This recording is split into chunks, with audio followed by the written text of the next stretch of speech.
ਵਾਹਿਗੁਰੂ ਜੀ ਕਾ ਖਾਲਸਾ ਵਾਹਿਗੁਰੂ ਜੀ ਕੀ ਫਤਿਹ। ਗੁਰੂ ਪਿਆਰੀ ਸਾਧ ਸੰਗਤ ਜੀਓ, ਤੁਹਾਡੇ ਨਾਲ ਆਪਾਂ ਭਾਈ ਨੰਦ ਲਾਲ ਜੀ ਦੇ ਜੀਵਨ ਬਾਰੇ ਵਿਚਾਰ ਕਰ ਰਹੇ ਸੀ। ਅੱਜ ਉਹਨਾਂ ਦੀ ਇੱਕ ਰਚਨਾ ਦਾ ਨਮੂਨਾ ਆਪਦੇ ਅੱਗੇ ਪੇਸ਼ ਕਰਨ ਲਈ ਉਹਨਾਂ ਦੀ ਵਿਦਵਤਾ ਬਾਰੇ, ਜੋ ਉਹਨਾਂ ਨੇ ਰਚਨਾਵਾਂ ਲਿਖੀਆਂ ਹਨ, ਉਹਨਾਂ ਵਿੱਚੋਂ ਇੱਕ ਤਨਖਾਹਨਾਮਾ, ਜੋ ਕਿ ਬਚਨ ਬਿਲਾਸ ਸ੍ਰੀ ਗੁਰੂ ਗੋਬਿੰਦ ਸਿੰਘ ਪਾਤਸ਼ਾਹ ਜੀ ਨਾਲ ਉਹਨਾਂ ਦੇ ਹੋ ਰਹੇ ਹਨ, ਉਹਦੇ ਬਾਰੇ ਆਪਾਂ ਅੱਜ ਤੁਹਾਡੇ ਨਾਲ ਵਿਚਾਰ ਕਰਾਂਗੇ। ਤਨਖਾਹਨਾਮਾ ਪੰਜਾਬੀ ਸ਼ੈਲੀ ਵਿੱਚ ਆ ਅਤੇ ਇਸ ਸ਼ੈਲੀ ਦੀ ਪ੍ਰਸ਼ਨੋਤਰੀ ਹੈ। ਤਨਖਾਹ ਦਾ ਅਰਥ ਹੁੰਦਾ ਹੈ ਧਾਰਮਿਕ ਸਜ਼ਾ ਅਤੇ ਨਾਮਾ ਦਾ ਅਰਥ ਹੁੰਦਾ ਚਿੱਠੀ। ਤਨਖਾਹ, ਧਾਰਮਿਕ ਸਜ਼ਾ ਅਤੇ ਨਾਮਾ ਦਾ ਅਰਥ ਚਿੱਠੀ। ਭਾਈ ਨੰਦ ਲਾਲ ਜੀ ਪ੍ਰਸ਼ਨ ਕਰਦੇ ਹਨ ਗੁਰੂ ਗੋਬਿੰਦ ਸਿੰਘ ਪਾਤਸ਼ਾਹ ਜੀ ਨੂੰ, ਅਤੇ ਉਹ ਅੱਗੋਂ ਉੱਤਰ ਦੇ ਰਹੇ ਹਨ। ਉਹ ਤੁਹਾਡੇ ਨਾਲ ਹੁਣ ਆਪਾਂ ਸਾਂਝੇ ਕਰਨ ਜਾ ਰਹੇ ਹਾਂ। ਭਾਈ ਨੰਦ ਲਾਲ ਜੀ ਪ੍ਰਸ਼ਨ ਕਰਦੇ ਹਨ, ਜਿਸ ਤਰ੍ਹਾਂ ਉਹਨਾਂ ਨੇ ਆਪਣੀ ਕਵਿਤਾ ਵਿੱਚ ਲਿਖਿਆ ਹੈ। ਪ੍ਰਸ਼ਨ ਕੀਆ ਨੰਦ ਲਾਲ ਜੀ ਗੁਰੂ ਬਤਾਈਏ ਮੋਹਿਆ ਹੈ, ਕੌਣ ਕਰਮਨ ਜੋਗ ਹੈ ਕੌਣ ਕਰਮ ਨਹੀਂ ਸੋ ਹੈ। ਸਿੱਖਾਂ ਵਾਸਤੇ ਕਿਹੜਾ ਕਰਮ ਕਰਨਾ ਚਾਹੀਦਾ, ਕਿਹੜਾ ਕੰਮ ਜਿਹੜਾ ਉਹ ਗੁਰੂ ਦੇ ਸਿੱਖਾਂ ਨੂੰ ਨਹੀਂ ਕਰਨਾ ਚਾਹੀਦਾ, ਇਹ ਪ੍ਰਸ਼ਨ ਕਰ ਰਹੇ ਹਨ ਗੁਰੂ ਗੋਬਿੰਦ ਸਿੰਘ ਪਾਤਸ਼ਾਹ ਜੀ ਨੂੰ ਭਾਈ ਨੰਦ ਲਾਲ ਜੀ। ਗੁਰੂ ਪਾਤਸ਼ਾਹ ਜੀ, ਉਹ ਸਾਨੂੰ ਦੱਸੋ ਕਿ ਸਾਨੂੰ ਆਪਣੀ ਜ਼ਿੰਦਗੀ ਕਿਸ ਨਿਯਮ ਅਧੀਨ ਜੀਣੀ ਚਾਹੀਦੀ ਹੈ, ਕਿਹੜੇ ਕਿਹੜੇ ਕਰਮ ਸਾਨੂੰ ਕਰਨੇ ਚਾਹੀਦੇ ਹਨ, ਕਿਹੜੇ ਕਰਮ ਜਿਹੜੇ ਉਹ ਸਾਡੇ ਜਿਨ੍ਹਾਂ ਤੋਂ ਸਾਨੂੰ ਬਚ ਕੇ ਰਹਿਣਾ ਚਾਹੀਦਾ ਹੈ। ਅੱਗੋਂ ਧੰਨ ਧੰਨ ਗੁਰੂ ਦਸਮੇਸ਼ ਪਿਤਾ ਜਵਾਬ ਦੇ ਰਹੇ ਹਨ। ਦੋਹਰਾ। ਨੰਦ ਲਾਲ ਤੁਮ ਬਚਨ ਸੁਣੋ, ਸਿੱਖ ਕਰਮ ਹੈ ਇਹ। ਕਿ ਇਹ ਭਾਈ ਨੰਦ ਲਾਲ ਜੀ, ਸਿੱਖਾਂ ਦਾ ਪਹਿਲਾ ਕਰਮ ਤਾਂ ਇਹ ਬਣਦਾ ਹੈ, ਨਾਮਦਾਨ ਇਸ਼ਨਾਨ ਬਿਨ ਕਰੇ ਨਾ ਅੰਸਿਓ ਨੇ, ਕਿ ਨਾਮ, ਬਾਣੀ, ਦਾਨ ਪੁੰਨ, ਸੇਵਾ ਗਰੀਬ ਦੀ, ਇਸ਼ਨਾਨ ਕਰਨਾ, ਇਹ ਜਿਹੜੇ ਕਰਮ ਆ, ਇਹਨਾਂ ਤੋਂ ਬਗੈਰ ਪ੍ਰਸ਼ਾਦਾ ਛਕਣਾ ਜਿਹੜਾ ਉਹ ਗੁਰਸਿੱਖ ਨੂੰ ਨਹੀਂ ਹੈ। ਗੁਰਸਿੱਖੀ ਦੇ ਅਸੂਲ ਮੁਤਾਬਕ ਕਿ ਛਕਣ ਤੋਂ ਪਹਿਲਾਂ ਬਾਣੀ ਪੜ੍ਹਨੀ ਅਤੇ ਭੁੱਖੇ ਨੂੰ ਪ੍ਰਸ਼ਾਦਾ ਛਕਾਉਣਾ, ਇਸ਼ਨਾਨ ਕਰਨਾ, ਇਹ ਗੁਰਸਿੱਖ ਦਾ ਫਰਜ਼ ਬਣਦਾ ਹੈ। ਚੌਪਈ। ਪ੍ਰਾਤः ਕਾਲ ਸਤਸੰਗ ਨਾ ਜਾਵੇ, ਤਨਖਾਹਦਾਰ ਬਹੁਤ ਵੱਡਾ ਕਹਾਵੇ। ਅਤੇ ਜਿਹੜਾ ਸਵੇਰੇ ਉੱਠ ਕੇ ਸਤਸੰਗ ਨਹੀਂ ਕਰਦਾ, ਉਹ ਬਹੁਤ ਵੱਡਾ ਤਨਖਾਹੀਆ ਕਹਾਵੇਗਾ। ਤਨਖਾਹਦਾਰ ਮਤਲਬ ਕਿ ਉਹਨੂੰ ਧਾਰਮਿਕ ਸਜ਼ਾ ਮਿਲੂਗੀ, ਉਹ ਤਨਖਾਹ ਦੇ ਹੱਕਦਾਰ ਆ, ਸਜ਼ਾ ਦਾ ਹੱਕਦਾਰ ਆ, ਜਿਹੜਾ ਗੁਰੂ ਦੀ ਸੰਗਤ ਨਹੀਂ ਕਰਦਾ, ਸਾਧ ਸੰਗਤ ਵਿੱਚ ਨਾਮ ਬਾਣੀ ਦਾ ਅਭਿਆਸ ਨਹੀਂ ਕਰਦਾ। ਸਤ ਸੰਗ ਜਾਏ ਕਰ ਚਿੱਤ ਡੁਲਾਵੈ, ਇਹਾਂ ਉਹਾਂ ਠੌਰ ਨਾ ਪਾਵੈ। ਹੁਣ ਜੋ ਗੁਰਮੁਖ ਪਿਆਰੇ ਸਤਸੰਗ ਵਿੱਚ ਚਲੇ ਜਾਂਦੇ ਆ, ਪਰ ਉਹਨਾਂ ਦਾ ਮਨ ਜਿਹੜਾ ਉੱਥੇ ਟਿਕਦਾ ਨਹੀਂ, ਡੋਲਦਾ ਰਹਿੰਦਾ। ਗੁਰੂ ਪਾਤਸ਼ਾਹ ਕਹਿ ਰਿਹਾ ਕਿ ਉਹਨਾਂ ਵਾਸਤੇ ਬੜਾ ਔਖਾ ਆ, ਉਹਨਾਂ ਨੂੰ ਨਾ ਇਸ ਸੰਸਾਰ ਵਿੱਚ ਸਕੂਨ ਮਿਲਦਾ ਅਤੇ ਨਾ ਹੀ ਉਹਨਾਂ ਦੀ ਅਗਲੇ ਉਸ ਪਰਮਾਤਮਾ ਦੀ ਦਰਗਾਹ ਦੇ ਵਿੱਚ ਉਹਨਾਂ ਨੂੰ ਕੋਈ ਮਾਣ ਪ੍ਰਾਪਤ ਹੁੰਦਾ। ਇਹਾਂ ਉਹਾਂ ਠੌਰ ਨਾ ਪਾਵੇ, ਉਹਨਾਂ ਦੀ ਜ਼ਿੰਦਗੀ ਵਿੱਚ ਸਕੂਨ ਨਹੀਂ ਆ। ਹਰ ਜਸ ਸੁਣਤੈ ਬਾਤ ਚਲਾਵੇ, ਕਹੈ ਗੋਬਿੰਦ ਸਿੰਘ ਉਹ ਜੰਮਪੁਰ ਜਾਵੇ।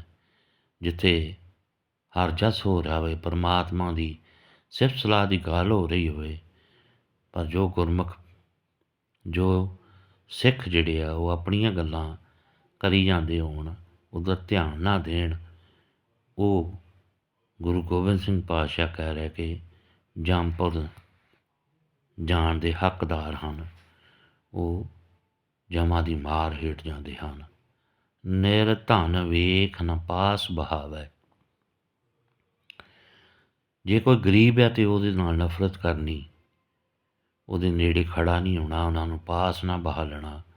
ਸੋ ਤਨਖਾਹੀ ਮੂਲ ਕਹਾਵੈ, ਉਹਦੇ ਬਹੁਤ ਵੱਡਾ ਸਜ਼ਾ ਦੇ ਹੱਕਦਾਰ ਆ। ਸ਼ਬਦ ਗਿਆਨ ਬਿਨ ਕਰੇ ਜੋ ਬਾਤ, ਤਾਂ ਕਹਿ ਕਛੂ ਨਾ ਆਵੇ ਹਾਥ। ਹੁਣ ਇਹ ਸ਼ਬਦ ਤੇ ਗਿਆਨ, ਨਾਮ ਉਸ ਅਕਾਲ ਪੁਰਖ ਦਾ, ਪਰਮਾਤਮਾ ਦਾ, ਪਰਮ ਪਿਤਾ ਦਾ, ਇੱਕ ਓਅੰਕਾਰ ਦਾ, ਕਰਤਾ ਪੁਰਖ ਦਾ ਨਾਮ ਧਿਆਉਣਾ ਅਤੇ ਉਸ ਬਾਰੇ, ਕਰਤਾ ਪੁਰਖ ਬਾਰੇ ਗਿਆਨ ਪ੍ਰਾਪਤ ਕਰਨਾ। ਉਸ ਤੋਂ ਬਗੈਰ ਜਿਹੜੀ ਹੋਰ ਵਿਦਿਆ ਸਾਰੀ ਆ, ਬਿਨ ਕਰੇ ਅੱਗੇ ਸ਼ਬਦ ਗਿਆਨ ਬਿਨ ਕਰੇ ਜੋ ਬਾਤ, ਤਾਂ ਕਹਿ ਕਛੂ ਨਾ ਆਵੇ ਹਾਥ। ਹੋਰ ਜੋ ਮਰਜ਼ੀ ਉਹ ਇਕੱਠਾ ਕਰ ਲਵੇ, ਜਿਸ ਨੇ ਨਾਮ ਨਹੀਂ ਜਪਿਆ, ਉਸ ਕਰਤਾ ਪੁਰਖ ਦਾ ਗਿਆਨ ਨਹੀਂ ਪ੍ਰਾਪਤ ਕੀਤਾ, ਉਹਦੇ ਹੱਥ ਵਿੱਚ ਕੁਛ ਨਹੀਂ ਆਵੇਗਾ। ਜਨਮ ਮਰਨ ਦੇ ਗੇੜ ਵਿੱਚ ਜਾਵੇਗਾ, ਤਾਂ ਕਹਿ ਕਛੂ ਨਾ ਆਵੇ ਹਾਥ। ਉਹਦੀਆਂ ਸਾਰੀਆਂ ਚਤੁਰਾਈਆਂ ਸਿਆਣਪਾਂ ਧਰੀਆਂ ਧਰਾਈਆਂ ਰਹਿ ਜਾਣਗੀਆਂ ਜਦੋਂ ਇਸ ਸੰਸਾਰ ਵਿੱਚੋਂ ਉਸ ਨੂੰ ਜਾਣਾ ਪੈਣਾ। ਸ਼ਬਦ ਭੋਗ ਨਾ ਨਿਭਾਵੈ ਸੀਸ, ਤਾਂ ਕੋ ਮਿਲੇ ਨਾ ਪਰਮ ਜਗਦੀਸ਼। ਸ਼ਬਦ ਭੋਗ ਨਾ ਨਿਭਾਵੈ ਸੀਸ, ਗੁਰੂ ਦੇ ਸ਼ਬਦ ਅੱਗੇ ਪਰਮਾਤਮਾ ਦਾ ਨਾਮ ਸਿਮਰ ਕੇ ਆਪਣਾ ਸੀਸ, ਨਿਮਰਤਾ ਨਹੀਂ ਲਿਆਉਣੀ, ਗੁਰੂ ਦੇ ਅੱਗੇ ਸੀਸ ਨਾ ਨਿਵਾਊਗਾ ਜਿਹੜਾ, ਤਾਂ ਕੋ ਮਿਲੇ ਨਾ ਪਰਮ ਜਗਦੀਸ਼। ਉਸ ਨੂੰ ਉਹ ਪਰਮ ਪਿਤਾ ਪਰਮਾਤਮਾ ਕਦੇ ਵੀ ਨਹੀਂ ਮਿਲ ਸਕਦਾ।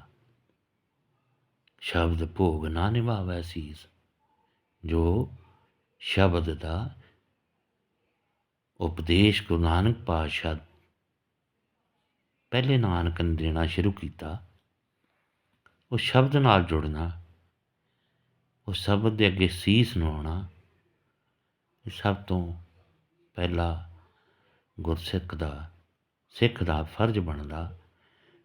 ਸ਼ਬਦ ਦੇ ਅੱਗੇ ਆਪਣਾ ਸੀਸ ਨਿਵਾਉਣ ਤੋਂ ਬਿਨਾਂ ਪਰਮਾਤਮਾ ਦੀ ਜਿਹੜੀ ਬੰਦਗੀ ਆ ਉਹ ਪ੍ਰਮਾਣ ਨਹੀਂ ਆ।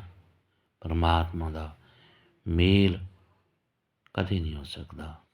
ਦੋਹਰਾ, ਜੋ ਪ੍ਰਸ਼ਾਂਤ ਕੋ ਬਾਂਟ ਹੈ ਮਨ ਮੈਂ ਧਾਰੈ ਲੋਭ, ਕਿਸੇ ਥੋੜਾ ਕਿਸੇ ਅਗਲਾ ਸਦਾ ਰਹੇ ਤਿਸੋ। ਗੁਰੂ ਪਿਆਰੀ ਸਾਧ ਸੰਗਤ ਜੀ, ਇਹ ਬੜਾ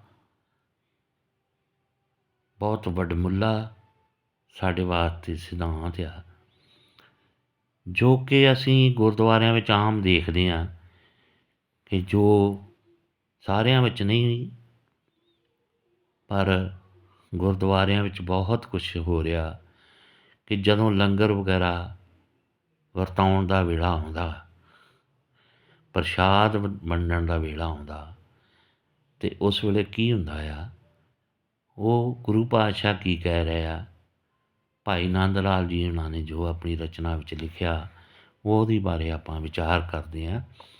ਜੋ ਪ੍ਰਸ਼ਾਂਤ ਕੋ ਬਾਂਟ ਹੈ ਮਨ ਮੈਂ ਧਾਰੈ ਲੋਭ, ਜਿਹੜਾ ਪ੍ਰਸ਼ਾਦ ਵਰਤਾਉਂਦੇ ਹਾਂ ਮਨ ਦੇ ਵਿੱਚ ਲੋਭ ਧਾਰ ਲੈਂਦਾ, ਕਿਸੇ ਆਪਣੇ ਨੂੰ ਜ਼ਿਆਦਾ ਦੇ ਦੇਣਾ ਅਤੇ ਕਿਸੇ ਨੂੰ ਥੋੜ੍ਹਾ, ਕਿਸੇ ਥੋੜ੍ਹਾ ਕਿਸੇ ਅਗਲਾ ਸਦਾ ਰਹੇ ਤੇ ਸੋਗ, ਉਹਨੂੰ ਕਦੇ ਖੁਸ਼ੀ ਪ੍ਰਾਪਤ ਨਹੀਂ ਹੋਏਗੀ। ਹੁਣ ਇਹ ਆਪਾਂ ਵਿਚਾਰ ਕਰਨੀ ਹੈ ਕਿ ਜਦੋਂ ਲੰਗਰ ਵੀ ਵਰਤਾਉਂਦੇ ਆਪਾਂ ਗੁਰਦੁਆਰਿਆਂ ਵਿੱਚ, ਅਤੇ ਉਦੋਂ ਜੇ ਭੇਦਭਾਵ ਕਰਦੇ ਹਾਂ, ਅਤੇ ਫਿਰ ਜੋ ਭੇਦਭਾਵ ਕਰ ਰਿਹਾ ਉਹ ਕਿੰਨੀਆਂ ਕੁ ਗੁਰੂ ਪਾਤਸ਼ਾਹ ਦੀਆਂ ਖੁਸ਼ੀਆਂ ਪ੍ਰਾਪਤ ਕਰੇਗਾ। ਇਹ ਭਾਈ ਨੰਦ ਲਾਲ ਜੀ ਹੁਣ ਸਾਨੂੰ ਇੱਥੇ ਸਾਫ਼ ਲਫਜ਼ਾਂ ਵਿੱਚ ਦੱਸ ਰਹੇ ਆ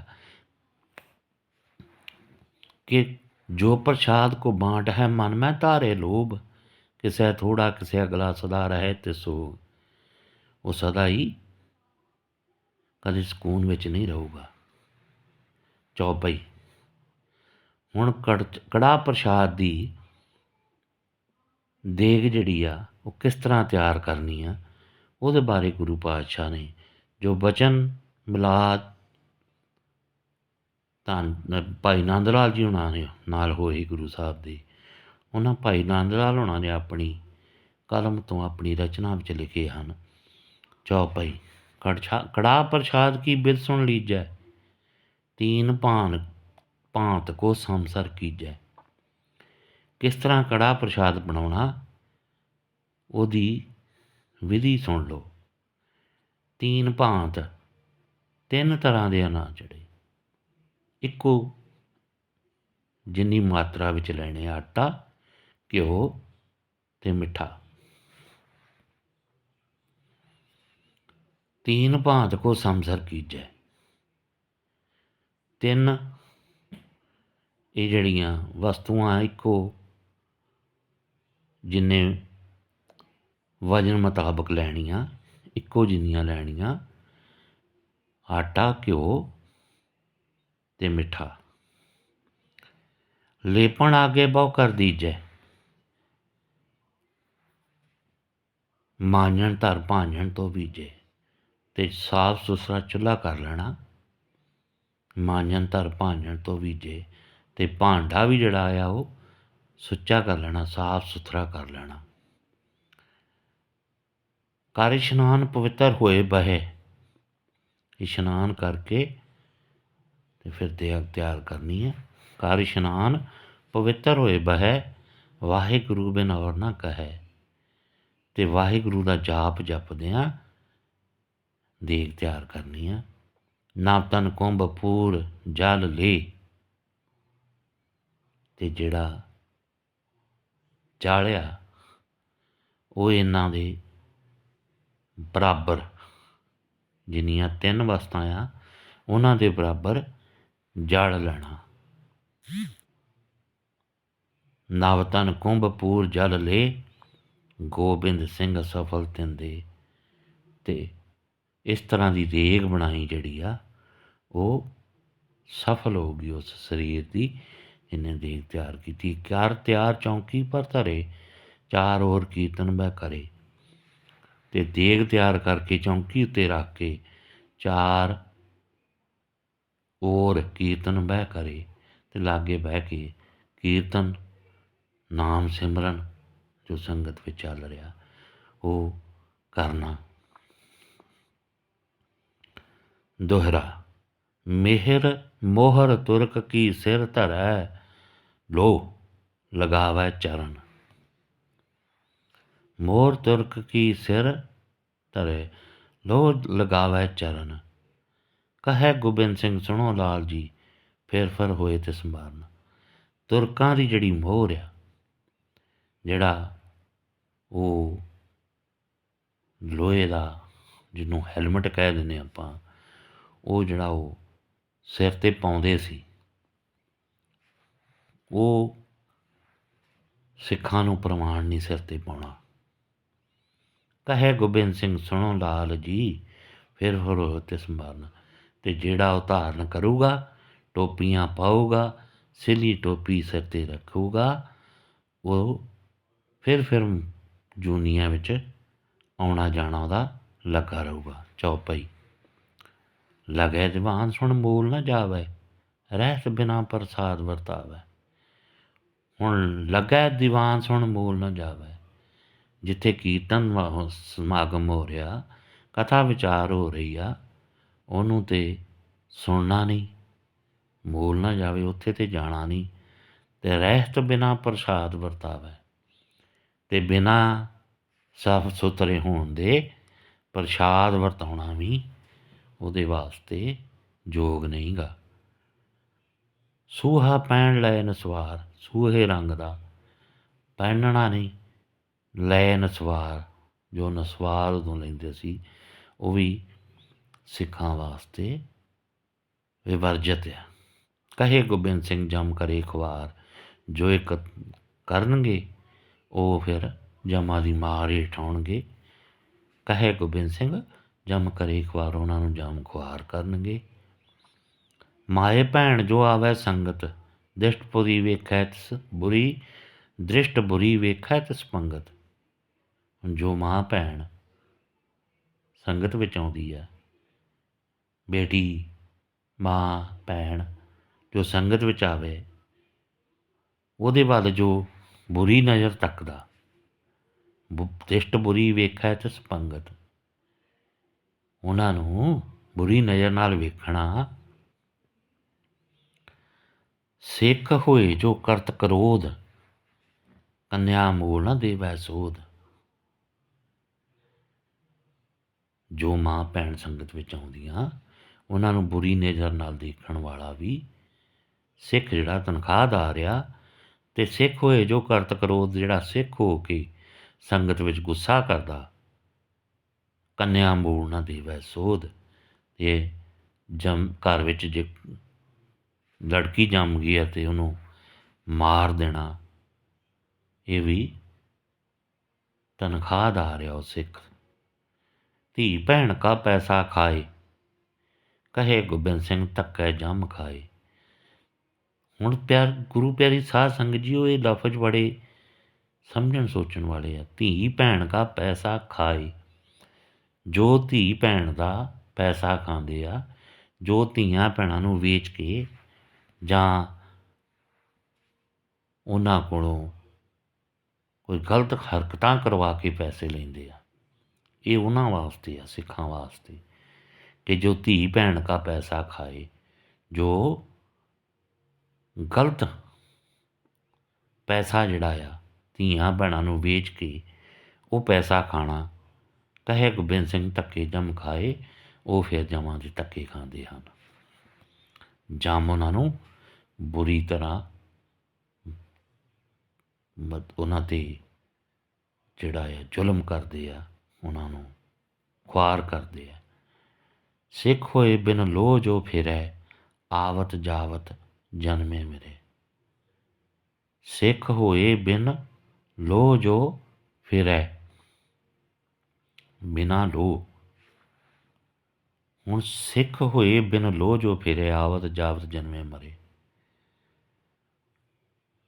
ਜਿਹੜਾ ਸਿੱਖ ਆ ਉਹ ਲੋਹ ਤੋਂ ਬਿਨਾਂ ਫਿਰਦਾ, ਉਹਦਾ ਵੀ ਆਉਣ ਜਾਉਣ ਜਨਮ ਜਿਹੜਾ ਜਨਮ ਮਰਨ ਉਹਦਾ ਚੱਲਿਆ ਰਹਿੰਦਾ ਆ। ਮਾਲ ਅਤਿਥੀ ਕਾ ਬਲ ਕਰ ਛਲ ਹੈ, ਜਬ ਤਬ ਤਾਂ ਕੋ ਸਭ ਨੇ ਫਲ ਹੈ। ਮਾਲ ਅਤਿਥੀ, ਮਾਲ ਅਤਿਥੀ, ਅਤਿਥੀ ਮਹਿਮਾਨ, ਉਹਨਾਂ ਨੂੰ ਵਾਲ ਛਲ ਕਰਕੇ ਲੁੱਟ ਲੈਣਾ ਜਾਂ ਹਰਾਮ ਦਾ ਪੈਸਾ ਖਾਣਾ, ਜਿੰਨਾ ਮਰਜ਼ੀ ਜਪ ਤਪ ਕਰ ਲਓ, ਸਾਰਾ ਨਿਫਲ ਹੈ। ਸੋਠਾ ਕੰਗਾ ਤੋਏ ਵਕਤ ਕਰ ਪੱਗ ਚੁਣੈ ਕਰ ਬਾਂਧਈ, ਦਾਤਨ ਕਰੇ ਨਿਤ ਨੀਤ, ਨਾ ਦੁੱਖ ਪਾਵੇ ਲਾਲ ਜੀ। ਕੰਗਾ ਜਿਹੜਾ ਹੈ ਦੋ ਵਕਤ ਕਰਨਾ, ਸਵੇਰੇ ਸ਼ਾਮ, ਅਤੇ ਪੱਗ ਚੁਣ ਕੇ ਬੰਨ੍ਹਣੀ ਹੈ ਅਤੇ ਚੁਣ ਕੇ ਖੋਲ੍ਹਣੀ ਹੈ। ਪੱਲਾ ਪੱਲਾ ਸਿੱਧੀ ਟੋਪੀ ਦੀ ਤਰ੍ਹਾਂ ਪੱਗ ਸਿਰ 'ਤੇ ਰੱਖਣੀ ਨਹੀਂ, ਅਤੇ ਟੋਪੀ ਦੀ ਤਰ੍ਹਾਂ ਪੱਗ ਸਿਰ ਤੋਂ ਲਾਉਣੀ ਨਹੀਂ। ਇਹ ਪਾਤਸ਼ਾਹ ਕਹਿ ਰਿਹਾ, ਭਾਈ ਨੰਦ ਲਾਲ ਜੀ ਨੂੰ ਬਚਨ ਕਰ ਰਿਹਾ। ਅਤੇ ਦਾਤਨ ਕਰੇ ਨਿਤ ਨੀਤ, ਨਾ ਦੁੱਖ ਪਾਵੇ ਲਾਲ ਜੀ। ਮੂੰਹ ਹੱਥ ਵੀ ਸਾਫ਼ ਕਰਨਾ, ਦਾਤਨ ਕਰਨਾ, ਬਰੱਸ਼ ਕਰਨਾ, ਜੋ ਵੀ ਅੱਜ ਕੱਲ੍ਹ ਚੱਲ ਰਿਹਾ, ਮੂੰਹ ਸਾਫ਼ ਕਰਨਾ, ਉਹ ਵੀ ਜ਼ਰੂਰੀ ਆ। ਨਹੀਂ ਤਾਂ ਦੁੱਖ, ਹੁਣ ਜੇ ਸਾਫ਼ ਸਫਾਈ ਨਹੀਂ ਰੱਖਣਗੇ, ਸਰੀਰਕ ਸਫਾਈ ਨਹੀਂ ਰੱਖਾਂਗੇ, ਤਾਂ ਵੀ ਦੁੱਖ ਪ੍ਰਾਪਤ ਹੋਣਗੇ। ਦੋਹਰਾ ਦਸਵੰਧ ਗੁਰ ਨ ਦੇਵੈ, ਝੂਠ ਬੋਲ ਜੋ ਖਾਏ, ਕਹੇ ਗੋਬਿੰਦ ਸਿੰਘ ਲਾਲ ਜੀ, ਜਿਸ ਕਾ ਕਛੂ ਨਾ ਵਿਸਾ ਹੈ। ਹੁਣ ਜਿਹੜਾ ਦਸਵੰਧ ਨਾ ਕੱਢੇ, ਝੂਠ ਬੋਲ ਜੋ ਖਾਏ, ਅਤੇ ਝੂਠ ਬੋਲ ਕੇ ਕਿਸੇ ਦਾ ਪੈਸਾ ਖਾ ਜਾਵੇ, ਕਹਿੰਦੇ ਉਹਦਾ ਕਦੀ ਵੀ ਵਿਸਾਹ ਨਾ ਕਰੋ। ਕਹੇ ਗੋਬਿੰਦ ਸਿੰਘ ਲਾਲ ਜੀ, ਜਿਸ ਕਾ ਕਛੂ ਨਾ ਵਿਸਾ, ਉਹਨਾਂ ਦਾ ਕੋਈ ਵਿਸਾਹ ਹੀ ਨਹੀਂ, ਉਹ ਵਿਸਾਹ ਪਾਤਰ ਹੀ ਨਹੀਂ, ਜਿਹੜੇ ਦਸਵੰਧ ਨਹੀਂ ਕੱਢਦੇ ਅਤੇ ਝੂਠ ਬੋਲ ਕੇ ਲੋਕਾਂ ਦਾ ਹੱਕ ਖਾ ਜਾਂਦੇ ਆ। ਚੌਪਈ ਠੰਡੇ ਪਾਣੀ ਜੋ ਨਹੀਂ ਨਹਾਵੇ, ਬਿਨ ਜਾਂ ਪੜ੍ਹੇ ਪ੍ਰਸ਼ਾਦ ਜੋ ਪਾਵੇ। ਪਾਣੀ ਜਿਹੜਾ ਆ, ਤਾਜ਼ੇ ਪਾਣੀ ਨਾਲ ਇਸ਼ਨਾਨ ਕਰਨਾ, ਬਿਨ ਜਾਂ ਪੜ੍ਹੇ ਪ੍ਰਸ਼ਾਦ ਜੋ ਪਾਵੇ, ਅਤੇ ਬਾਣੀ ਪੜ੍ਹੇ ਤੋਂ ਬਿਨਾਂ ਪ੍ਰਸ਼ਾਦ ਨਹੀਂ ਛਕਣਾ। ਬਿਨਾਂ ਰਹਿਰਾਸ ਸੰਧਿਆ ਜੋ ਖੂਬ ਹੈ, ਅਤੇ ਰਹਿਰਾਸ ਸਾਹਿਬ ਦਾ ਜਿਹੜਾ ਬਾਣੀ ਆ ਉਹਦਾ ਜਾਪ ਜ਼ਰੂਰੀ ਆ। ਸੰਧਿਆ ਵੇਲੇ ਕੀਰਤਨ ਪੜ੍ਹੇ ਬਿਨ ਰੈਣ ਜੋ ਸੋਵੇ, ਅਤੇ ਕੀਰਤਨ ਸੋਹਿਲਾ ਸਾਹਿਬ ਪੜ੍ਹ ਕੇ ਸੌਣਾ। ਜਿਹੜਾ ਨਹੀਂ ਸੌਂਦਾ ਉਹ ਵੀ ਤਨਖਾਹਦਾਰ ਆ। ਜਿਹੜਾ ਰਹਿਰਾਸ ਸਾਹਿਬ ਨਹੀਂ ਕਰਦਾ ਉਹ ਵੀ ਤਨਖਾਹਦਾਰ ਹੈ। ਚੁਗਲੀ ਕਰ ਜੋ ਕਾਜ ਬੇਕਾਰ ਹੈ, ਅਤੇ ਜਿਹੜਾ ਚੁਗਲੀ ਕਰਕੇ ਕਿਸੇ ਦਾ ਕਾਰਜ ਵਿਗਾੜ ਦਿੰਦਾ, ਧ੍ਰਿਗ ਤਿਸ ਜਨਮ ਜੋ ਧਰਮ ਵਿਸਾਰ ਹੈ, ਉਹਦਾ ਜਨਮ ਹੀ ਧ੍ਰਿਗ ਆ। ਜੋ ਕੋਈ ਧਰਮ ਕਰਮ ਕੰਮ ਕਰਦਾ ਉਹ ਵੀ ਸਾਰੇ ਬੇਕਾਰ ਆ। ਕਰੇ ਬਚਨ ਜੋ ਪਾਲੈ ਨਾਹੀਂ, ਜਿਹੜਾ ਬਚਨ ਕੀਤਾ ਜੇ ਉਹਨੂੰ ਪਾਲਿਆ ਨਾ ਕਹੇ ਗੋਬਿੰਦ ਸਿੰਘ ਤੇ ਠੌਰ ਕਤਨਾਈ, ਅਤੇ ਉਹਨੂੰ ਵੀ ਕੋਈ ਠੌਰ ਨਹੀਂ ਕਿਤੇ ਵੀ, ਨਾ ਇਸ ਜਨਮ ਵਿੱਚ ਅਤੇ ਨਾ ਉਸ ਕਰਤਾ ਪੁਰਖ ਦੀ ਦਰਗਾਹ ਵਿੱਚ, ਅਕਾਲ ਪੁਰਖ ਦੀ ਦਰਗਾਹ ਵਿੱਚ ਉਹਨੂੰ ਕੋਈ ਠੌਰ ਨਹੀਂ। ਲੈ ਤੁਰਕਨ ਤੇ ਮਾਸ ਜੋ ਖਾਵੈ, ਬਿਨ ਗੁਰ ਸ਼ਬਦ ਬਚਨ ਜੋ ਗਾਵੈ। ਤੁਰਕਾਂ ਦੇ ਹੱਥੋਂ ਮਾਸ ਲੈ ਕੇ ਜਿਹੜਾ ਖਾਂਦਾ ਆ, ਬਿਨ ਗੁਰ ਸ਼ਬਦ ਬਚਨ ਜੋ ਗਾਵੈ, ਅਤੇ ਗੁਰੂ ਦੇ ਸ਼ਬਦ ਤੋਂ ਬਗੈਰ ਹੋਰ ਕੋਈ ਬਚਨ ਨਹੀਂ ਕਰਨਾ। ਜਿਹੜਾ ਕਰਦਾ ਆ ਉਹ ਤਨਖਾਹਦਾਰ ਆ। ਤ੍ਰਿਆ ਰਾਗ ਸੁਣ ਚਿੱਤ ਲਾਏ, ਸੁਣੇ ਲਾਲ ਜੋ ਸੋ ਜੰਪੁਰ ਜਾਏ। ਤ੍ਰਿਆ ਰਾਗ ਜਿਹੜਾ ਇਹ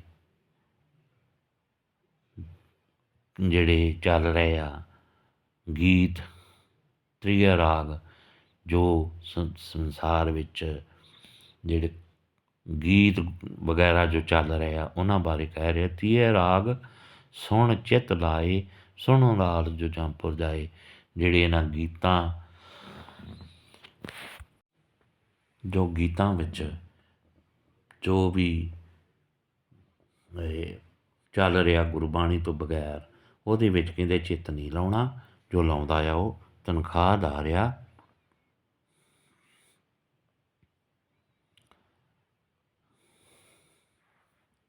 ਸੁਣੋ ਲਾਲ ਸੋ ਜੰਪੁਰ ਜਾਏ, ਅਤੇ ਉਹ ਜਮਾਂ ਦੀ ਮਾਰ ਹੇਠ ਜਾਏਗਾ। ਚੌਪਈ ਅਰਦਾਸ ਬਿਨਾ ਜੋ ਕਾਜ ਸਧਾਵੈ, ਭੇਟ ਕੀਏ ਬਿਨ ਕੁਛ ਮੁਖ ਪਾਵੈ। ਅਰਦਾਸ ਜੋ ਵੀ ਕਾਰਜ ਕਰਨਾ ਅਰਦਾਸ ਕਰਕੇ ਕਰਨਾ, ਭੇਟ ਕੀਏ ਬਿਨ ਕੁਛ ਮੁਖ ਪਾਵੈ, ਅਤੇ ਗੁਰੂ ਨੂੰ ਭੇਟ ਕਰਨ ਤੋਂ ਬਗੈਰ ਕੁਝ ਵੀ ਮੁੱਖ ਵਿੱਚ ਨਹੀਂ ਪਿਆਉਣਾ। ਤਿਆਗੀ ਵਸਤ ਗਹਿਣ ਜੇ ਕਰੈ, ਬਿਨ ਤ੍ਰਿਆ ਆਪਣੀ ਸੇਜ ਜੋ ਧਰੈ। ਤਿਆਗੀ ਵਸਤ ਗਹਿਣ ਜੇ ਕਰੈ, ਤਿਆਗੀ ਵਸਤ ਜੋ ਤਿਆਗੀ ਹੋਈ ਵਸਤੂ ਆ ਉਹਨੂੰ ਜੋ ਗਹਿਣ ਕਰਦਾ ਆ, ਬਾਰਾ ਪਾਉਂਦਾ ਆ। ਬਿਨ ਤ੍ਰਿਆ ਆਪਣੀ ਸੇਜ ਜੋ ਧਰੈ, ਆਪਣੀ ਇਸਤਰੀ ਤੋਂ ਬਗੈਰ ਜੇ ਹੋਰ ਕਿਸੇ ਨਾਲ ਵਿਹਾਰ ਕਰਦਾ ਉਹ ਵੀ ਤਨਖਾਹਦਾਰ ਆ। ਅਤਿਥੀ ਵੇਖ ਨਹੀਂ ਦੇਵੈ ਦਾਨ, ਸੋ ਨਹੀਂ ਪਾਵੈ ਧਰਗਹਿ ਮਾਨ। ਅਤੇ ਜੇ ਕੋਈ ਮੰਗਣ ਆਇਆ ਘਰ ਜ਼ਰੂਰਤਮੰਦ, ਅਤੇ ਉਹਨੂੰ ਜੇ ਨਹੀਂ ਦਿੰਦਾ ਉਹ ਵੀ ਦਰਗਾਹ ਦੇ ਵਿੱਚ ਮਾਣ ਪ੍ਰਾਪਤ ਨਹੀਂ ਕਰ ਸਕਦਾ। ਕੀਰਤਨ ਕਥਾ ਸਿਉ ਮਨ ਨਹੀਂ ਲਾਵੈ, ਸੰਤ ਸਿੱਖ ਕੋ ਬੁਰਾ ਲਾਵੈ। ਕੀਰਤਨ ਕਥਾ ਦੇ ਵਿੱਚ ਵਿਚਾਰ ਨਹੀਂ ਲਾਉਣਾ, ਅਤੇ ਜੋ ਕੋਈ ਗੁਰਮੁਖ ਪਿਆਰਾ ਵਿਚਾਰ ਕਰ ਰਿਹਾ ਉਹਨੂੰ ਬੁਰਾ ਭਲਾ ਕਹਿਣਾ, ਉਹ ਵੀ ਤਨਖਾਹਦਾਰ ਆ। ਨਿੰਦਾ ਜੂਆ ਹਰੇ ਜੋ ਮਾਲ, ਮਹਾਂ ਦੁੱਖ ਪਾਵੈ ਤਿਸ ਕੋ ਕਾਲ। ਜਿਹੜਾ ਨਿੰਦਿਆ ਕਰਦਾ, ਜੂਆ ਖੇਡਦਾ, ਜੂਏ ਦੇ ਵਿੱਚ ਮਾਲ ਹਾਰ ਜਾਂਦਾ, ਪੈਸਾ ਹਾਰ ਜਾਂਦਾ, ਜਾਂ ਜਿੱਤਦਾ, ਜੂਆ ਹੈ ਹੀ ਮਾੜਾ। ਨਾ ਨਿੰਦਿਆ ਕਰਨੀ ਨਾ ਜੂਆ ਖੇਡਣਾ। ਜੋ ਖੇਡਦਾ ਆ ਉਹ ਮਹਾਂ ਦੁੱਖ, ਵੱਡੇ ਦੁੱਖਾਂ ਦਾ ਭਾਗੀ ਆ, ਅਤੇ ਕਾਲ ਦੇ ਵੱਸ ਇੱਕ ਦਿਨ ਹੋਣਾ ਪਊਗਾ। ਤਨਖਾਹਦਾਰ ਆ ਉਹ। ਗੁਰ ਕੀ ਨਿੰਦਾ ਸੁਣੇ ਨਾ ਕਾਨ, ਭੇਟ ਕਰੋ ਤੇ ਸੰਗ ਕਿਰਪਾਨ। ਜੇ ਕੋਈ ਗੁਰੂ ਦੀ ਨਿੰਦਿਆ ਕਰ ਰਿਹਾ, ਭੇਟ ਕਰੋ ਤਿਸ ਸੰਗ ਕਿਰਪਾਨ। ਅਤੇ ਜੇ ਜ਼ਿਆਦਾ ਕੋਈ ਨਿੰਦਿਆ ਕਰ ਰਿਹਾ ਤਾਂ ਉਹਦੀ ਕਿਰਪਾਨ ਨਾਲ ਉਹਨੂੰ ਡੰਡ ਦਿਓ। ਦੋਹਰਾ ਗੋਲਕ ਰਾਖ ਨਹੈ, ਜੋ ਛਲ ਕਾ ਕਰੇ ਵਪਾਰ। ਕਹੇ ਗੋਬਿੰਦ ਸਿੰਘ ਲਾਲ ਜੀ ਭੋਗੈ ਨਰਕ ਹਜ਼ਾਰ। ਜਿਹੜਾ ਗੁਰੂ ਦੀ ਗੋਲਕ ਨਹੀਂ ਰੱਖਦਾ, ਛਲ ਕਰਕੇ ਵਪਾਰ ਕਰਦਾ, ਭਾਈ ਨੰਦ ਲਾਲ ਜੀ ਗੁਰੂ ਪਾਤਸ਼ਾਹ ਕਹਿ ਰਹੇ ਉਹ ਹਜ਼ਾਰਾਂ ਨਰਕ ਦਾ ਭੋਗੀ ਹੋਊਗਾ। चौपई वाहिगुरु बन कहे जो खावै, वेसवा द्वारे सिख जो जावै। जो वाहिगुरु सिमरन तो बगैर खांदा आ, वेसवा द्वारे सिख जो जावे। ते जो वेसवा ਦੇ ਦੁਆਰੇ ਜਾਂਦਾ ਉਹ ਤਨਖਾਹਦਾਰ ਆ। ਪਰ ਇਸਤਰੀ ਸਿਉ ਨਿਉ ਲਗਾਵੈ, ਕਹੇ ਗੋਬਿੰਦ ਸਿੰਘ ਉਹ ਸਿੱਖ ਨਾ ਪਾਵੈ। ਪਰ ਇਸਤਰੀ ਨਾਲ ਜਿਹੜਾ ਗਮਨ ਕਰਦਾ ਉਹ ਗੁਰੂ ਗੋਬਿੰਦ ਸਿੰਘ ਪਾਤਸ਼ਾਹ ਨੂੰ ਕਦੇ ਵੀ ਪਿਆਰਾ ਨਹੀਂ ਲੱਗਦਾ, ਨਾ ਭਾਉਂਦਾ ਆ। ਗੁਰ ਤਲਫੀ ਕਪਟੀ ਹੈ ਜੋਏ, ਬੜੋ ਤਨਖਾਹੀ ਜਾਣਾ ਸੋ ਜਾਣਾ ਸੋਏ।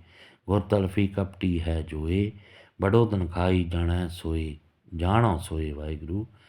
ਗੁਰ ਤਲਫੀ ਕਪਟੀ ਹੈ ਜੋਏ, ਬੜੋ ਤਨਖਾਹੀ ਜਾਣੋ ਸੋਏ। ਗੁਰ ਤਲਫੀ ਗੁਰੂ ਦੇ ਨਾਲ ਤਲਫੀ ਦਾ ਇਹ ਵੀ ਕਿ ਕਿੰਤੂ ਪਰੰਤੂ ਕਰਨਾ। ਜੋ ਇਸ ਤਰ੍ਹਾਂ ਦੇ ਕਪਟ ਕਰਦਾ ਉਹ ਵੀ ਵੱਡਾ ਤਨਖਾਹਦਾਰ ਆ। ਗੁਰ ਕੋ ਛੋੜ ਅਵਰ ਸਿਉ ਮੰਗੈ, ਰਾਤਰੀ ਸੋਏ ਤੇੜ ਹੋਏ ਨਾਂਗੈ। ਅਤੇ ਆਪਣੇ ਗੁਰੂ ਤੋਂ ਛੱਡ ਕੇ ਕਿਸੇ ਆਪਣੇ ਗੁਰੂ ਦੇ ਅੱਗੋਂ ਨੂੰ ਛੱਡ ਕੇ ਕਿਸੇ ਹੋਰ ਤੋਂ ਜਾ ਕੇ ਮੰਗਣਾ। ਰਾਤਰੀ ਸੋਏ ਤੇੜ ਹੋਏ ਨਾਂਗੈ, ਅਤੇ ਰਾਤ ਨੂੰ ਨੰਗੇ ਹੋ ਕੇ ਨਹੀਂ ਸੌਣਾ। ਜੋ ਸੌਂਦਾ ਉਹ ਵੀ ਤਨਖਾਹਦਾਰ ਆ। ਨਗਨ ਹੋਏ ਕਰ ਭੋਗ ਜੋ ਕਰੈ, ਨਗਨ ਹੋਏ ਜਲ ਮਜਣ ਕਰੇ। ਅਤੇ ਨਾ ਹੀ ਨਗਨ ਹੋਏ ਭੋਗ ਜੋ ਕਰੈ, ਨਾ ਹੀ ਖਾਣਾ ਪੀਣਾ ਨੰਗੇ ਹੋ ਕੇ। ਨਗਨ ਹੋਏ ਕਿਸੇ ਤਰ੍ਹਾਂ ਦਾ ਵੀ ਕਰਮ ਜਿਹੜਾ ਪੂਰਨ ਨਗਨ ਹੋ ਕੇ ਨਹੀਂ ਕਰਨਾ। ਨਗਨ ਹੋਏ ਜਲ ਮਜਣ ਕਰੇ, ਅਤੇ ਨਗਨ ਹੋ ਕੇ ਇਸ਼ਨਾਨ ਨਹੀਂ ਕਰਨਾ। ਜੋ ਕਰਦਾ ਉਹ ਤਨਖਾਹਦਾਰ ਆ। ਚੌਪਈ ਖਾਲਸਾ ਸੋਏ ਜੋ ਨਿੰਦਾ ਤਿਆਗੈ। ਖਾਲਸਾ ਹੋਈ ਆ ਜੋ ਕਿਸੇ ਦੀ ਨਿੰਦਾ ਚੁਗਲੀ ਨਾ ਕਰੇ। ਖਾਲਸਾ ਸੋਏ ਲੜੇ ਹੋਏ ਆਗੇ, ਅਤੇ ਜੋ ਜ਼ੁਲਮ ਹੋ ਰਿਹਾ ਹੋਵੇ ਅਤੇ ਅੱਗੇ ਹੋ ਕੇ ਜ਼ੁਲਮ ਦੇ ਵਿਰੁੱਧ ਲੜੇ ਉਹੀ ਖਾਲਸਾ। ਜਾਣੋ ਖਾਲਸਾ ਸੋਏ ਜੋ ਪੰਚ ਕੋ ਮਾਰੇ, ਜੋ ਕਾਮ ਕ੍ਰੋਧ ਲੋਭ ਮੋਹ ਹੰਕਾਰ 'ਤੇ ਕਾਬੂ ਪਾ ਲੈਂਦਾ ਉਹੀ ਖਾਲਸਾ ਆ। ਖਾਲਸਾ ਸੋਏ ਕਰਮ ਕੋ ਸਾੜੈ, ਮਾੜਿਆਂ ਕਰਮਾਂ ਨੂੰ ਜਿਹੜਾ ਸਾੜ ਲੈਂਦਾ ਉਹੀ ਖਾਲਸਾ ਆ। ਖਾਲਸਾ ਸੋਏ ਮਾਨ ਜੋ ਤਿਆਗੈ, ਹਉਮੈ ਛੱਡੂਗਾ ਜਿਹੜਾ ਉਹ ਖਾਲਸਾ ਕਹਾਊਗਾ। ਖਾਲਸਾ ਸੋਏ ਜੋ ਪਰਤ੍ਰਿਆ 'ਤੇ ਭਾਗੈ, ਜੋ ਪਰ ਇਸਤਰੀ ਨੂੰ ਦੂਰ ਰਹੇਗਾ ਉਹੀ ਖਾਲਸਾ ਕਹਾਏਗਾ। ਖਾਲਸਾ ਸੋਏ ਪਰ ਦ੍ਰਿਸ਼ਟ ਕੋ ਤਾਗੈ। ਹੁਣ ਪਰ ਦ੍ਰਿਸ਼ਟ ਕਿਸੇ ਦੇ ਮਾਲ ਖਜ਼ਾਨੇ 'ਤੇ ਵੀ, ਮਾਇਆ 'ਤੇ ਵੀ, ਮਾਲ ਡੰਗਰ 'ਤੇ, ਪੈਸੇ 'ਤੇ, ਜਾਇਦਾਦ 'ਤੇ ਕਿਤੇ ਵੀ ਪਰ ਦ੍ਰਿਸ਼ਟ ਕਿਤੇ ਵੀ ਨਜ਼ਰ ਨਹੀਂ ਰੱਖਣੀ। ਪਰ ਇਸਤਰੀ, ਪਰ ਪ੍ਰਾਪਰਟੀ, ਜਾਇਦਾਦ ਕਿਸੇ 'ਤੇ ਵੀ ਹੱਕ ਨਹੀਂ ਰੱਖ, ਕਿਸੇ ਦੀ ਜਾਇਦਾਦ ਦੇ ਉੱਤੇ ਹੱਕ ਨਹੀਂ ਜਮਾਉਣਾ।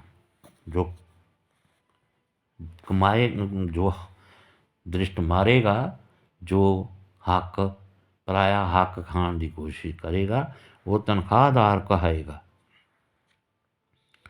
ਖਾਲਸਾ ਸੋਏ ਨਾਮ ਰਤ ਲਾਗੇ, ਅਤੇ ਨਾਮ ਸਿਮਰਨ ਵਿੱਚ ਜੋ ਚਿੱਤ ਜੋੜੇਗਾ ਉਹੀ ਖਾਲਸਾ ਕਹਾਏਗਾ। ਖਾਲਸਾ ਸੋਏ ਗੁਰਬਾਣੀ ਹਿੱਤ ਲਾਏ, ਖਾਲਸਾ ਸੋਏ ਸਾਰ ਮੋਹ ਖਾਏ। ਖਾਲਸਾ ਜਿਹੜਾ ਗੁਰਬਾਣੀ ਨਾਲ ਪਿਆਰ ਕਰੂਗਾ, ਖਾਲਸਾ ਉਹ ਜਿਹੜਾ ਸਾਰ ਮੋਹ ਖਾਏ। ਜੋ ਗੁਰੂ ਨਾਲ ਪਿਆਰ ਕਰਕੇ ਖਾਣਾ ਪੀਣਾ ਕਰਦਾ ਆ ਉਹੀ ਖਾਲਸਾ ਕਹਾਉਣ ਦਾ ਹੱਕਦਾਰ ਆ। ਖਲਕ ਖਾਲਕ ਕੀ ਜਾਣ ਕੇ, ਖਲਕ ਦੁਖਾਵੈ ਨਾ ਹੈ। ਖਲਕ ਦੁਖੇ ਨੰਦ ਲਾਲ ਜੀ, ਖਾਲਕ ਕੋ ਪੈਤਾ ਹੈ। ਹੁਣ ਜੋ ਇਹ ਖਲਕ ਖਾਲਕ ਇਹ ਦੁਨੀਆ ਆ, ਜਿਹੜਾ ਜਗਤ ਪਸਾਰਾ ਆ, ਇਹਨੂੰ ਖਾਲਕ ਆ ਪਰਮਾਤਮਾ, ਖਲਕ ਆ ਦੁਨੀਆ। ਖਲਕ ਖਾਲਕ ਕੀ ਜਾਣ ਕੇ, ਉਸ ਪਰਮਾਤਮਾ ਦੀ ਇਹ ਸਾਰੀ ਜਿਹੜੀ ਪਰਜਾ ਆ, ਜੋ ਇਹ ਸੰਸਾਰ ਆ, ਇਹ ਉਹਦੀ ਜਾਣ ਕੇ ਅਤੇ ਉਹਨੂੰ ਕਦੇ ਦੁੱਖ ਨਾ ਦੇਊਗਾ। ਖਲਕ ਦੁਖੇ ਨੰਦ ਲਾਲ ਜੀ, ਖਾਲਕ ਕੋ ਪੈਤਾ ਹੈ। ਅਤੇ ਜੇ ਕੋਈ ਉਸ ਪਰਮਾਤਮਾ ਦੀ ਸਾਜੀ ਹੋਈ ਇਸ ਸ੍ਰਿਸ਼ਟੀ ਨੂੰ ਜਾਂ ਦੁਨੀਆਦਾਰੀ ਜੋ ਪਰਜਾ ਆ ਉਹਨੂੰ ਤੰਗ ਕਰੇਗਾ ਅਤੇ ਖਾਲਕ ਕੋਪੈ ਨਾ ਤਾਂ ਹੈ ਉਹਦੇ ਉੱਤੇ ਪਰਮਾਤਮਾ ਵੀ ਕਰੋਪ ਹੋਏਗਾ। ਚੌਪਈ ਖਾਲਸਾ ਸੋਏ ਨਿਰਧਨ ਕੋ ਪਾਲੇ। ਖਾਲਸਾ ਉਹ ਆ ਜਿਹੜਾ ਕਿਸੇ ਗਰੀਬ ਗਰੂ ਦੀ ਰੱਖਿਆ ਕਰਦਾ। ਖਾਲਸਾ ਸੋਏ ਦੁਸ਼ਟ ਕੋ ਗਾਲੈ। ਜਿਹੜਾ ਦੁਸ਼ਟ ਨੂੰ ਸੋਧਾ ਲਾਉਂਦਾ ਆ ਉਹ ਖਾਲਸਾ ਆ। ਖਾਲਸਾ ਸੋਏ ਨਾਮ ਜਪ ਕਰੇ। ਨਾਮ ਸਿਮਰਨ ਕਰਨਾ ਅਤੇ ਬਾਣੀ ਦਾ ਜਾਪ ਕਰਨਾ ਉਹੀ ਖਾਲਸਾ ਆ। ਖਾਲਸਾ ਸੋਏ ਮਲੇਸ਼ ਪਰ ਚੜ੍ਹੇ। ਜੋ ਮਲੇਸ਼ ਜਿਹੜੇ ਪਾਪੀ ਆ, ਜਿਹੜੇ ਦੁਨੀਆ ਨੂੰ ਤੰਗ ਕਰਦੇ ਆ, ਉਹਨਾਂ ਉੱਤੇ ਚੜ੍ਹਨਾ, ਉਹਨਾਂ ਨੂੰ ਸੋਧਣਾ। ਜੋ ਪੁਰਾਣੇ ਗੁਰਸਿੱਖ ਸਾਡੇ ਜੰਗਲਾਂ ਵਿੱਚ ਰਹਿੰਦਿਆਂ ਹੋਇਆਂ ਵੀ ਧੀਆਂ ਭੈਣਾਂ ਬਚਾ ਕੇ ਲਿਆਉਂਦੇ ਰਹੇ ਆ। ਜੋ ਮਲੇਸ਼ ਆਣ ਕੇ ਅਤੇ ਇਸ ਖਲਕਤ ਨੂੰ ਉਸ ਪਰਮਾਤਮਾ ਦੀ ਬਣਾਈ ਹੋਈ ਇਸ ਸ੍ਰਿਸ਼ਟੀ ਦੇ ਵਿੱਚ ਜੋ ਪਾਪ ਕਰਦੇ ਸੀ ਉਹਨਾਂ ਨੂੰ ਸੋਧਾ ਲਾਉਂਦੇ ਸੀ। ਇਹ ਖਾਲਸਿਆਂ ਦਾ ਕੰਮ ਹੋਣਾ ਚਾਹੀਦਾ। ਖਾਲਸਾ ਸੋਏ ਨਾਮ ਸਿਉ ਜੋੜੇ। ਖਾਲਸਾ ਜਿਹੜਾ ਆਪ ਵੀ ਜਪਦਾ ਅਤੇ ਦੂਸਰਿਆਂ ਨੂੰ ਵੀ ਨਾਮ ਜਪਾਉਂਦਾ। ਖਾਲਸਾ ਸੋਏ ਬੰਧਨ ਕੋ ਤੋੜੇ। ਅਤੇ ਬੰਧਨਾਂ ਵਿੱਚ ਨਹੀਂ ਪੈਣਾ, ਕਰਮ ਕਾਂਡਾਂ ਦੇ ਵਿੱਚ ਨਹੀਂ ਪੈਣਾ, ਬੜੀ ਇਨਸਾਨ ਨਹੀਂ ਪੂਜਣੀ। ਇਹਨਾਂ ਬੰਧਨਾਂ ਵਿੱਚ ਨਹੀਂ ਪੈਣਾ। ਜੋ ਕਰਮ ਕਾਂਡ ਜਿਹੜੇ ਚੱਲ ਰਹੇ ਆ ਉਹਨਾਂ ਨੂੰ ਤੋੜਨਾ ਆ, ਆਪ ਵੀ ਨਿਕਲਣਾ ਅਤੇ ਹੋਰਾਂ ਨੂੰ ਵੀ ਗਿਆਨ ਦੇਣਾ, ਉਹਨਾਂ 'ਚੋਂ ਨਿਕਲਣਾ। ਖਾਲਸਾ ਸੋਏ ਜੋ ਚੜ੍ਹੇ ਤੁਰੰਗ। ਖਾਲਸਾ ਸੋਏ ਜੋ ਕਰੇ ਨਿਤ ਜੰਗ। ਇਹ ਉਹਨਾਂ ਦਿਨਾਂ ਦੇ ਬਰਤਾਂਤ ਕਰ ਰਹੇ ਆ ਕਿ ਖਾਲਸਾ ਸੋਏ ਜੋ ਚੜ੍ਹੇ ਤੁਰੰਗ। ਚੜ੍ਹੇ ਤੁਰੰਗ ਹੁਣ ਘੋੜੇ 'ਤੇ ਚੜ੍ਹਨਾ। ਤੁਰੰਗ ਘੋੜੇ ਨੂੰ ਕਿਹਾ ਆ, ਪਰ ਇੱਥੇ ਨਾਮ ਦਾ ਰੰਗ ਵੀ, ਨਾਮ ਦੇ ਘੋੜੇ 'ਤੇ ਵੀ ਚੜ੍ਹਨਾ ਹੈ। ਖਾਲਸਾ ਸੋਏ ਜੋ ਚੜ੍ਹੇ ਤੁਰੰਗ। ਜੋ ਹੁਣ ਇਸ ਵੇਲੇ ਤਾਂ ਤੁਰੰਗ ਜਿਹੜਾ ਇੱਥੇ ਆਪਾਂ ਹੈ ਅਤੇ ਘੋੜੇ ਦਾ ਹੀ ਨਾਂ ਆ, ਪਰ ਗੁਰੂ ਪਿਆਰੀ ਸਾਧ ਸੰਗਤ ਜੀਓ ਇੱਥੇ ਆਪਾਂ ਨਾਮ ਹੀ ਕਹਿ ਸਕਦੇ। ਜਿਹੜਾ ਨਾਮ ਜਪਦਾ ਨਾ, ਅਤੇ ਖਾਲਸਾ ਸੋਏ ਜੋ ਕਰੇ ਨਿਤ ਜੰਗ। ਅਤੇ ਜਿਹੜੇ ਕਾਮ ਕਰੋ ਲੋਭ ਮੋਹ ਹੰਕਾਰ ਆ, ਇਹਨਾਂ ਨਾਲ ਜੰਗ ਵੀ ਕਰਨੀ ਆ। ਜਦੋਂ ਤੇ ਘੋੜਿਆਂ 'ਤੇ ਚੜ੍ਹ ਕੇ ਲੜਾਈਆਂ ਦਾ ਟਾਈਮ ਸੀ, ਉਦੋਂ ਤਾਂ ਜ਼ੁਲਮਾਂ ਨੂੰ ਸੋਧਣ ਲਈ ਘੋੜਿਆਂ 'ਤੇ ਚੜ੍ਹ ਕੇ ਜੰਗ ਵੀ ਕੀਤੇ, ਕਰਨੇ ਯੋਗ ਸੀ। ਅਤੇ ਜੇ ਹੁਣ ਸ਼ਾਂਤੀ ਆ ਅਤੇ ਹੁਣ ਇਹ ਨਹੀਂ ਕਿ ਹੁਣ ਘੋੜਾ ਹੋਊਗਾ ਅਤੇ ਅਸੀਂ ਘੋੜੇ 'ਤੇ ਚੜ੍ਹ ਕੇ ਕਿਸੇ ਨਾਲ ਜੰਗ ਕਰਨ ਜਾਵਾਂਗੇ। ਆਪਣੇ ਆਪ ਨੂੰ ਉਸ ਨਾਮ ਰੂਪੀ ਘੋੜੇ 'ਤੇ ਚੜ੍ਹਾਉਣਾ ਆ ਅਤੇ ਆਪਣੇ ਅੰਦਰ ਜੋ ਕਾਮ ਕ੍ਰੋਧ ਲੋਭ ਮੋਹ ਹੰਕਾਰ ਆ ਉਹਦੇ ਨਾਲ ਨਿਤ ਜੰਗ ਕਰਨੀ ਆ। ਖਾਲਸਾ ਸੋਏ ਸ਼ਸਤਰ ਕੋ ਧਾਰੇ। ਅਤੇ ਸ਼ਸਤਰ ਆਪਣੇ ਕੋਲ ਜ਼ਰੂਰ ਰੱਖਣਾ। ਖਾਲਸਾ ਸੋਏ ਦੁਸ਼ਟ ਕੋ ਮਾਰੇ।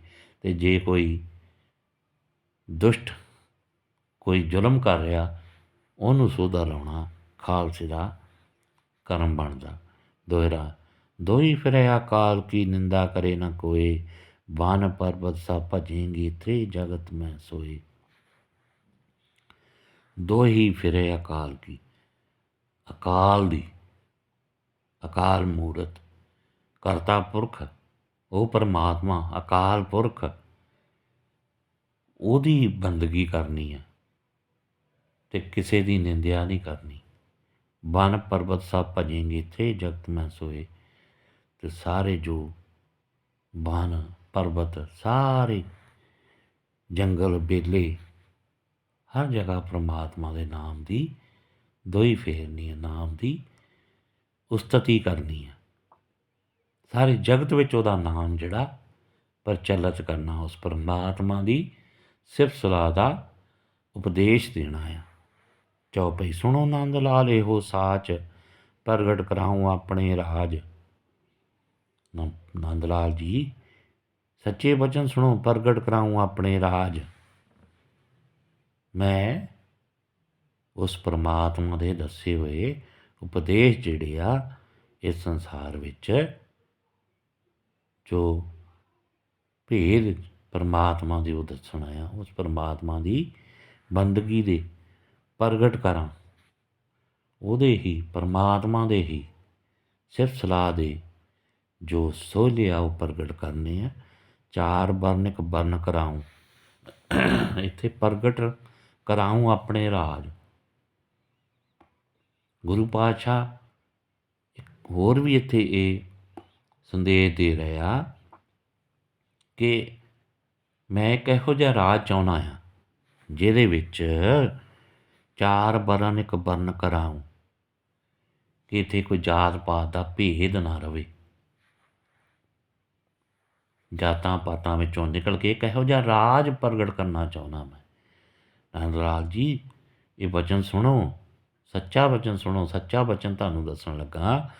ਪ੍ਰਗਟ ਕਰਾਊਂ ਆਪਣੇ ਰਾਜ, ਕਿ ਮੈਂ ਇੱਕ ਇਹੋ ਜਿਹਾ ਰਾਜ ਪ੍ਰਗਟ ਕਰਨਾ ਚਾਹੁੰਦਾ। ਚਾਰ ਵਰਨ ਇੱਕ ਬਰਨ ਕਰਾਊਂ, ਵਾਹਿਗੁਰੂ ਕਾ ਜਾਪ ਜਪਾਊਂ। ਸਾਰਿਆਂ ਨੂੰ ਉਸ ਪਰਮਾਤਮਾ ਦਾ ਨਾਮ ਸਿਮਰਨ ਵਾਹਿਗੁਰੂ ਜਪਾਊਂ ਅਤੇ ਜਾਤਾਂ ਪਾਤਾਂ ਦੇ ਭੇਦ ਵਿੱਚੋਂ ਇਸ ਲੋਕਾਈ ਨੂੰ ਕੱਢਾਂ। ਚੜ੍ਹੇ ਤੁਰੰਗ ਉਡਾਵੈਂ ਬਾਜ, ਤੁਰਕ ਵੇਖ ਕਰ ਜਾਵੈਂ ਭਾਜ। ਅਤੇ ਜੋ ਤੁਰਕ ਜਿਹੜੇ ਆ, ਜਦੋਂ ਉਸੋਂ ਮੁਸਲਮਾਨਾਂ ਦਾ, ਤੁਰਕਾਂ ਦਾ ਰਾਜ ਹੀ, ਜੋ ਕਿ ਬੰਦਸ਼ਾਂ ਸੀ, ਕਿ ਕੋਈ ਬਾਜ ਨਹੀਂ ਰੱਖ ਸਕਦਾ, ਘੋੜੇ 'ਤੇ ਨਹੀਂ ਚੜ੍ਹ ਸਕਦਾ। ਮੈਂ ਇਹੋ ਜਿਹਾ ਇੱਕ ਖਾਲਸਾ ਪੈਦਾ ਕਰਨਾ ਚਾਹੁੰਦਾ ਕਿ ਜਿਹੜਾ ਘੋੜਿਆਂ 'ਤੇ ਵੀ ਚੜ੍ਹੇ, ਬਾਜ ਵੀ ਉਡਾਵੇ, ਅਤੇ ਜਿਨ੍ਹਾਂ ਨੂੰ ਵੇਖ ਕੇ ਤੁਰਕ ਭੱਜ ਜਾਣ। ਮੈਂ ਇੱਕ ਇਹੋ ਜਿਹੇ ਖਾਲਸਾ ਨੂੰ ਪ੍ਰਗਟ ਕਰਨਾ ਲੋਚਦਾ, ਉਸ ਪਰਮ ਪਿਤਾ ਪਰਮਾਤਮਾ ਦੀ, ਅਕਾਲ ਪੁਰਖ ਦੀ ਹਾਜ਼ਰੀ ਵਿੱਚ, ਉਹਦੀ ਕਿਰਪਾ ਨਾਲ। ਸਵਾ ਲੱਖ ਸੇ ਏਕ ਲੜਾਊਂ, ਇਹੋ ਜਿਹੇ ਯੋਧੇ ਪੈਦਾ ਹੋਣ ਜਿਹੜੇ ਕਰਨਾ ਲੋਚਦਾ ਆ, ਜਿਹੜੇ ਮੌਤ ਨੂੰ ਟਿੱਚ ਸਮਝਣ, ਜਿਨ੍ਹਾਂ ਦੇ ਮਨ ਦੇ ਵਿੱਚ ਮੌਤ ਦਾ ਭੈ ਨਾ ਰਵੇ, ਅਤੇ ਭਾਵੇਂ ਕਿੰਨੇ ਵੀ ਜ਼ਾਲਮ, ਕਿੰਨੇ ਵੀ ਜ਼ੁਲਮੀ ਜਿਹੜੇ ਸਾਹਮਣੇ ਖੜ੍ਹੇ ਹੋਣ, ਉਹਨਾਂ ਨਾਲ ਇਕੱਲਾ ਇਕੱਲਾ ਮੇਰਾ ਜਿਹੜਾ ਖਾਲਸਾ ਆ ਲੜਨ ਨੂੰ ਬਰ ਤਿਆਰ ਹੋ ਜਾਵੇ। ਸਵਾ ਸਵਾ ਲੱਖ ਭਾਵੇਂ ਆ ਜਾਣ, ਉਹਨਾਂ ਨਾਲ ਇਕੱਲਾ ਇਕੱਲਾ ਮੇਰਾ ਖਾਲਸਾ ਲੜਨ ਨੂੰ ਤਿਆਰ ਰਹੂਗਾ। ਇਹੋ ਜਿਹਾ ਮੈਂ ਰਾਜ ਪ੍ਰਗਟ ਕਰਨਾ ਚਾਹੁੰਦਾ। ਚੜ੍ਹੇ ਸਿੰਘ ਤਿਸ ਮੁਕਤ ਕਰਾਊਂ, ਅਤੇ ਜੋ ਇਸ ਤਰ੍ਹਾਂ ਦੇ ਜਿਹੜੇ ਸਿੰਘ ਆ, ਉਹ ਸਦਾ ਮੁਕਤੀ ਪ੍ਰਾਪਤ ਕਰਨਗੇ। ਝੂਲਣ ਨੇਜੇ ਹਸਤੀ ਸਾਜੇ, ਦੁਆਰ ਦੁਆਰ ਪਰ ਨੌਬਤ ਬਾਜੇ। ਅਤੇ ਝੂਲਣ ਨੇਜੇ, ਨੇਜਿਆਂ ਦੇ ਉੱਤੇ ਝੰਡੇ ਝੂਲਣਗੇ। ਹਸਤੀ ਸਾਜੇ, ਹਾਥੀ ਘੋੜੇ ਸਾਜੋ ਸਮਾਨ, ਦੁਆਰ ਦੁਆਰ ਪਰ ਨੌਬਤ ਬਾਜੇ। ਹਰ ਦੁਆਰ 'ਤੇ ਸੱਚ ਦਾ ਜਿਹੜਾ ਝੰਡਾ ਆ ਉਹ ਝੂਲੇ। ਸਵਾ ਲਾਖ ਜਬ ਤੁਖੇ ਪਲੀਤਾ, ਤਬ ਖਾਲਸਾ ਉਹਦੇ ਅਸਤ ਲੋ ਜੀਤਾ। ਸਵਾ ਲਾਖ ਜਬ ਤੁਖੇ ਪਲੀਤਾ, ਸਵਾ ਲੱਖ ਜਦੋਂ ਪਲੀਤਾ, ਜਦੋਂ ਇੰਨਾ ਯੁੱਧ ਹੋਊਗਾ, ਇੰਨੇ ਪਲੀਤੇ, ਤਬ ਖਾਲਸਾ ਉਹਦੇ ਅਸਤ ਲੋ ਜੀਤਾ। ਜਦੋਂ ਸਵਾ ਲੱਖ ਜਿਹੜਾ ਹੁਣ ਇੱਥੇ ਤੇ ਬਰੂਦ ਦਾ ਪਲੀਤਾ ਧੁਖੇ, ਬਰੂਦ ਨੂੰ ਕਿਹਾ। ਇਹ ਭਾਈ ਨੰਦ ਲਾਲ ਜੀ ਜਿਹੜੇ ਬਚਨ ਕਰ ਰਹੇ ਆ, ਇਹ ਹੁਣ ਗੁਰੂ ਪਾਤਸ਼ਾਹ ਨੇ ਉਹਨਾਂ ਨੂੰ ਜੋ ਕਹੇ ਉਹ ਦੱਸ ਰਹੇ ਆ ਕਿ ਜਦੋਂ ਖਾਲਸਾ ਜਿਹੜਾ ਆ ਉਹ ਇੰਨੀ ਗਿਣਤੀ ਵਿੱਚ ਯੁੱਧ ਕਰਕੇ ਅਤੇ ਫਿਰ ਜਾ ਕੇ ਖਾਲਸੇ ਦਾ ਰਾਜ ਜਿਹੜਾ ਆ ਉਹ ਆਊਗਾ। ਤਬ ਖਾਲਸਾ ਉਦੈ ਅਸਤ ਲੋ ਜੀਤਾ। ਉਦੋਂ ਖਾਲਸਾ ਜਿਹੜਾ ਪ੍ਰਗਟ ਹੋਊਗਾ। ਦੁਹਰਾ ਰਾਜ ਕਰੇਗਾ ਖਾਲਸਾ, ਆਕੀ ਰਹੇ ਨਾ ਕੋਈ, ਖੁਆਰ ਹੋਏ ਸਾ ਮਿਲੇਗੀ, ਬਚੇ ਸ਼ਰਨ ਜੋ ਹੋਏ। ਅਤੇ ਰਾਜ ਕਰੇਗਾ ਖਾਲਸਾ। ਹੁਣ ਰਾਜ ਕਰੇਗਾ ਖਾਲਸਾ, ਜਿਹੜਾ ਉੱਪਰ ਲਿਖਿਆ ਖਾਲਸਾ, ਜਦੋਂ ਇਹਨਾਂ ਗੁਣਾਂ ਵਾਲਾ ਖਾਲਸਾ ਪੈਦਾ ਹੋਊਗਾ, ਉਹ ਰਾਜ ਕਰੂਗਾ। ਉਦੋਂ ਫਿਰ ਕੋਈ ਦੁਸ਼ਮਣ ਨਹੀਂ ਰਹੂਗਾ, ਕੋਈ ਵੈਰ ਵਿਰੋਧ ਨਹੀਂ ਰਹੋ ਕਿਸੇ ਨਾਲ। ਖੁਆਰ ਹੋਏ ਸਭ ਮਿਲेंगे ਬਚੇ ਛਨ ਜੋ ਹੋਏ। ਤੇ ਜਦੋਂ ਜੋ ਸਭ ਸੰਸਾਰ ਵਿੱਚ ਖੁਆਰੀਆਂ ਭੁਗਤ ਚੁੱਕੇ ਹੋਣਗੇ, ਉਸ ਪਰਮਾਤਮਾ ਦੀ ਸ਼ਰਨ ਹੇਠ ਹੋਣਗੇ, ਉਹ ਬਚਣਗੇ।